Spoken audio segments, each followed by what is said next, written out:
Hey guys, welcome back to Money Making Mondays, where I take an investment property in Puerto Vallarta and I show you guys all the numbers, all the analytics, and how much money a property in Mexico could actually make you.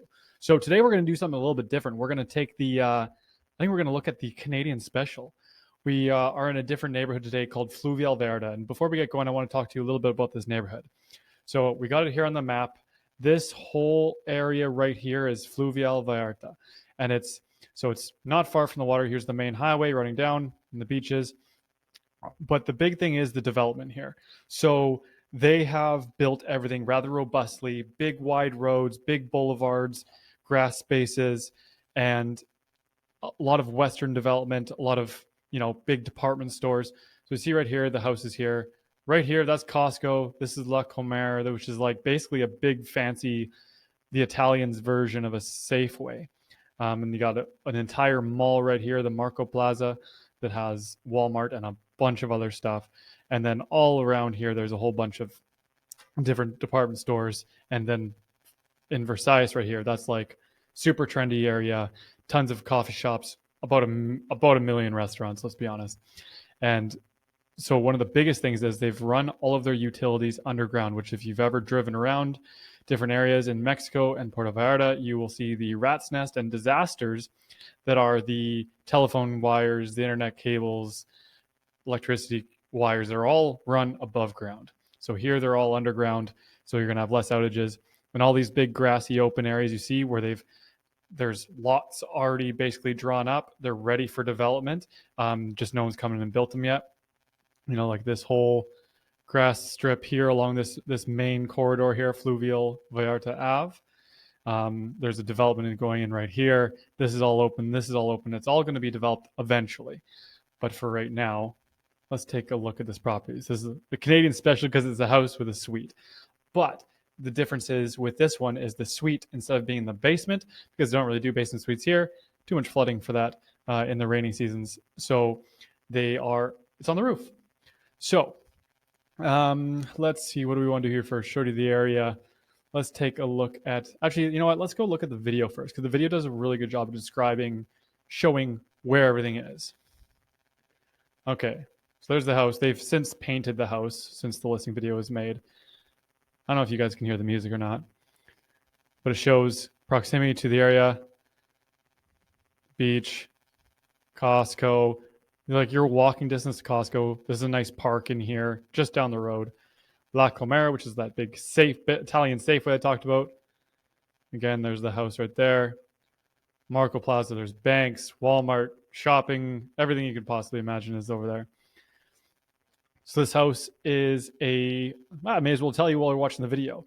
So it's a 4-bedroom, 3-bath house, and then there's an additional 2-bedroom, 1-bath suite that's upstairs. And I'll show you, there's actually 2 different accesses for it. One of them is outside, one of them is inside. So there's 1 bedroom on the main floor. That may or may not, no, this is upstairs. So there's 1 bedroom on the main floor, and then the rest of the bedrooms are all really spread out. It's actually really cool.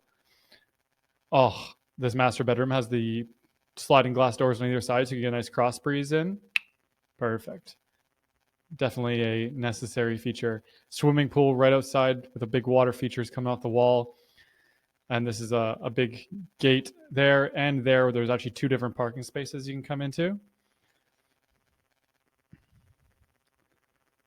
Beauty. Okay, cool. Enough of that. So let's see here. Let's go into photos. Be able to show you guys a little bit easier. So this opens up to be a parking space right here, as well as there's another gate here. Now you see the spiral steel staircase that goes up. This is there's a rooftop patio that goes around, and this up here, these are the 2 bedrooms. And there's a bathroom in there somewhere as well. I didn't actually get to go in the bathroom, in this suite. There were tenants occupying it, and they didn't want showings, or maybe it was too short notice. I don't know. But either way, there's an entrance here, there's an entrance over here, and then of course the pool is right here with a big entryway through the living room there. So it's really cool. The ceilings are really high over the living room, looking out at the pool. This is quite a nice place. You got a full bathroom here with a shower. The shower's tucked in behind the door here, so perfect for having the pool there. You can rinse off. It is a chlorine bromide pool. It's not a saltwater pool. Kitchen is damn big. I'd say you could fit easily a bigger dining room table than this in here. With the size of the kitchen, you could be preparing some pretty big badass meals, if you ask me. Full size appliances, very much more modern. So this is the bedroom, this bedroom is interesting because this bedroom has an access door to outside. So if you have like a friend that you don't like a whole lot, but he wants to stay at your house, or you want to be nice and give him a place to stay, you can literally just lock that door off. He can have his own entryway in and out. And whether you let him use the kitchen or not, that's up to your discretion. But either way, this is the one bedroom on the main floor. And then there's another little courtyard out here. It's just a square rock area. It's nothing too crazy. Love how they've incorporated plants inside, up into the floating staircase going up. Okay, so this is looking at that front door with a full bathroom here outside of the pool on the right. Okay, so going up the stairs, this is interesting. So they've got one bedroom here, and they've got one bedroom like on the opposite side. So the two bedrooms on that floor are split up, and they both have walk-in closets and en-suites. Like the size of the walk-in closet here is actually pretty nice. This one is attached to the bathroom, where the one on the other side, you'll see it after, it is across. So this is in the master bedroom. These bedrooms are huge. Right, so you have room for the bed. Not, like I said, glass sliding windows, doors on either side. No balconies, just a railing. Nice soaker tub, and there's the big walk-in closet in that one. And then when you go up, so right there's a laundry room and utilities room, and then up these stairs there's a landing, and on that landing there's another bedroom. So you got one bedroom on the main floor, two on the second floor, and then one on kind of like a split above level. They've got that set up as a studio right now for recording. And then if you go back up the other direction, up these stairs and around the corner, there is two big doors that open up like barn doors that are locked, and that's the inside entrance to the suite, where, remember before I said there was these stairs that go up and give you outside access to the stairs. So if you want to keep the house all to yourself and have a 6-bedroom house, that's perfect. And if you want to, rent it out, make some extra money, have a big terrace up there for them to have views of, that works too. It's all really well groomed. So here's the upstairs suite. We've got a full-size fridge again, sink. They don't have an oven, but they do have a stovetop. Really well lit, being on the roof. Built-in closets. It's a really nice place. So let's take a look at the numbers. So I ran two different scenarios. I ran one scenario where you're renting out the whole damn thing. Oh, I never even mentioned the price. I'm sorry. So this is 700 USD, which comes out to 967 Canadian. Now, I think this house is overpriced. I spend a lot of time looking at the market, looking at what sells, and I think this is overpriced by at least $100,000. It's been sitting for a little while. So I've run the numbers at the asking price. Now, I do not think this is going to sell at the asking price. I think it will go much less, but there is potential to be had here. So looking at, okay, so I got all your expenses on the left-hand side in the green and pesos, then at the very bottom converted into Canadian dollars, and $747, that's a month for all your expenses to the house. So that's electricity, Wi-Fi, gas, water. I put repairs and consumables in there, insurance, property tax. Now, if you do hire someone like a cleaner / yard keeper / pool maintenance, that's obviously going to be an extra fee, but it's not something you have to do if you're going to live in it, or if you're going to live in the area and you want to do yourself, save some money. But this scenario is looking at renting out both the units. So I figured the main part of the house, the 4-bed, 3-bath, would rent out for about $300 a night. Now, there is definitely room for improvement on this. This is looking at as is, nothing extra for furniture. But if you wanted to go the extra mile, you could definitely get a little bit higher. But we're going to take the average. We're going to keep it modest. We're going to keep it conservative on this. So $300 a night, getting $2,100 a week. And then the upstairs, The suite I put at $7,500 a night, which is $525 a week. So going up here, and like I said, total out-of-pocket cost upfront. If you're buying cash, $1,025,000.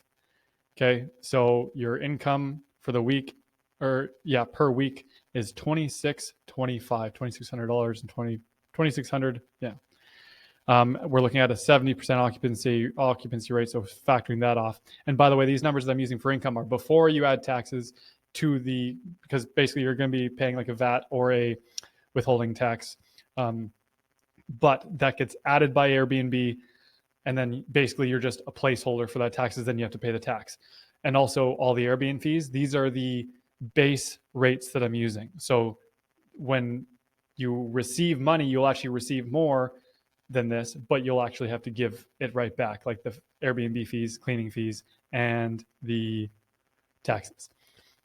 So this will net you about $6,300 a month, which comes out to $76,000 a year, which is actually not bad. It's a 7.4% cash on cash return. And as we see here, I took the $75 a night mixed with $300 a night. That's how I came up with that number. And of course, then there's this fun part where you can, actually, I'm not going to mess with this one anymore. I'm going to delete that, but there's definitely ways to make your more money by utilizing investment products that are available to foreigners, as long as you jump through the hoops and get your residency and your tax number, which if you're buying a property like this will be no problem. So, and then the scenario number 2 that I drew up is if you were living in the main house full time, you want to move down to Mexico, which this neighborhood, Fluvial Vallarta, is the best neighborhood, I think, if you're looking for something similar. You're looking for familiarity. You don't want to be culture shocked. So living in this sort of neighborhood would be the best case scenario. So literally I just looked at just the rental rate for upstairs through Airbnb, and that will, after your expenses, you'll cash flow about $736 per month. So that means your operating expenses for the entire house would be free, and then you'd have $736 in your pocket every month, and which is about $8,800 a year. And there's always room for improvement on this. And there's also other things as well, like the electricity and not the water, but the electricity, they're actually on separate bills. They're on separate meters. So if you wanted to have a longer term tenant, like say you want to help fellow Canadians that are looking at moving there, get their feet on the ground and have a place to stay, they want to stay for 3 to 6 months out of the year, you can let them stay there, and then you can they can be in charge of the electricity bill. That's another bill off of your hands. And yeah, so nothing crazy on the cash flow, but I mean, $700 a month for a base and suite after all your expenses for the house. This is before you get any borrowed money. If you are borrowing money, of course, this whole spreadsheet would change if you're factoring in return on investment, because then you'd have overhead of mortgage money borrowed, and then of course your upfront cost would be a lot less. So these numbers would look a lot different. Probably be closer to, like, if you rent out both of them, probably closer to like a 17% ROI, because your cash upfront cost would be less. So anyways, this is this week's version of Money Making Mondays. We got Casa Lago Victoria in Fluvial Vallarta, the most western neighborhood in all of Puerto Vallarta. So thanks for watching. We'll be back in 2 weeks for another Money Making Mondays. I'm alternating between more of like a experience-based video and newsletter / YouTube video, and then these Money Making Mondays. So every second Monday, these are coming out. So thanks for tuning in. If you enjoyed it, give it a like, give me a subscribe on YouTube. Also, if there's something that you want to see extra in this, leave it in the comments below. I'd be happy to entertain all ideas of what people want to see when they're looking for investment opportunities in Mexico. Thanks. Catch you next time.